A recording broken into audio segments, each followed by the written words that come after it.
তাওহিদ হৃদয়ের কপালে চিন্তার ভাঁজ। কোচিং স্টাফের এক সদস্যের দিকে আঙুল উঁচিয়ে বেশ কড়া গলায় কি যেন বলছেন। পাশে সাব্বির রহমান রুম্মনকেও দেখা গেল। তার মেজাজটাও ঠিক সুবিধার মনে হচ্ছে না। ওদিকে পেছন থেকে লিটন কুমার দাস আর আকবর আলী তো তেড়ে আসছেন হৃদয়ের দিকে। ব্যাপারটা কি তবে মারপিট পর্যন্ত গড়াবে? না, একদমই না। নির্মল আনন্দেই এসব করছেন ক্রিকেটাররা। নর্থ জোনের ক্রিকেটাররা দুবাগ হয়ে দারুণ এক খেলায় মেতেছেন। ফুটবল দিয়ে ভলিবল খেলা, নাম তার সেপাক টাকরো। ব্রাজিলিয়ানরা এই খেলায় খুব ওস্তাদ, বিশেষ করে নেইমার।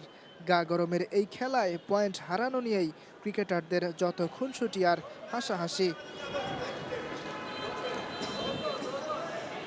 বিসিএলে প্রথম ম্যাচে নর্থ জোন বেশ বড়সড় একটা জয় পকেটে পুরেছে। বগুড়ায় মাঠ মাতিয়ে নাজমুল হোসেন শান্তর দল এখন রাজশাহীতে। সামনে লড়াইটা বেশ কঠিন। প্রতিপক্ষ সাউথ জোন। এই সাউথ জোনও কিন্তু ফেলনা নয়। তারাও প্রথম ম্যাচে সেন্ট্রাল জোনকে বেশ কায়দা করে হারিয়েছে এই রাজশাহীতেই। দুই দলই সমান শক্তিশালী। মাঠে যারা মাথা ঠান্ডা রেখে কম ভুল করবে তাদের জয়ের সম্ভাবনাই বেশি থাকবে। নর্থ জোনের পেসার শরীফুল ইসলামও তেমনটাই ভাবছেন। তার চোখে মুখে আত্মবিশ্বাস খেলা করছে। যারা ভালো ক্রিকেট খেলছে, আমরাও আলহামদুলিল্লাহ বগুড়াতে ভালো ক্রিকেট খেলছি। সো কালকে যারা যত কম মিস্টেক করবে তারাই জিতবে। সো আশা করি দুই দলের মধ্যে এক দল জিতবে। 4 দলের এই বিসিএল চলবে আগামী 28 ফেব্রুয়ারি পর্যন্ত। যারা লড়াইয়ে টিকে থাকবে তারাই পাড়ি জমাবে মিরপুর শেরেবাংলা স্টেডিয়ামে। সেখানে 3 মার্চ হবে ফাইনাল।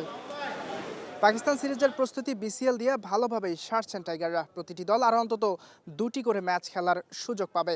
ফাইনালে ওঠা 2 দল খেলবে 3 ম্যাচ। এই ম্যাচগুলো শেষেই পাকিস্তান সিরিজের জন্য দল ঘোষণা করবে বিসিবি। ইয়াসির আরাফাত সবুজ, স্টার নিউজ, রাজশাহী।